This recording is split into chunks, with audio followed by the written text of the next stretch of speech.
New Year ka ba? Bakit? Kasi gusto ko makita mo yung lakas ng Super Lolo.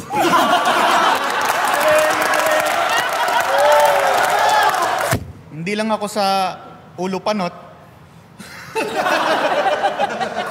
Kamukha mo yung paborito kong apo. Pare. Oo, pare. 50 years na tayong magkasama, no? Oo nga, pare. Baka pwede, ikaw naman yung tumuwad. Maintenance ka ba? Bakit? Kasi kailangan kita araw-araw. Totoo to? Totoo? Totoo ba to?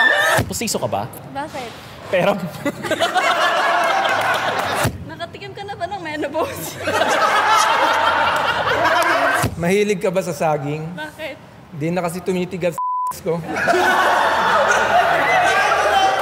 Postiso ka ba? Bakit? Hinahanap ka ng bibig ko.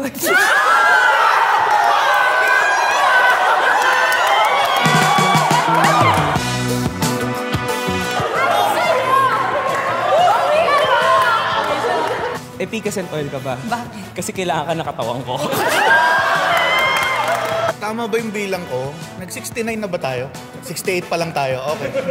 Balita ko, nalaglag na naman ang postiso mo ah. May alam akong pampadikit dyan. Ay, gusto mo ba humawak? Hindi. Ayaw mo naman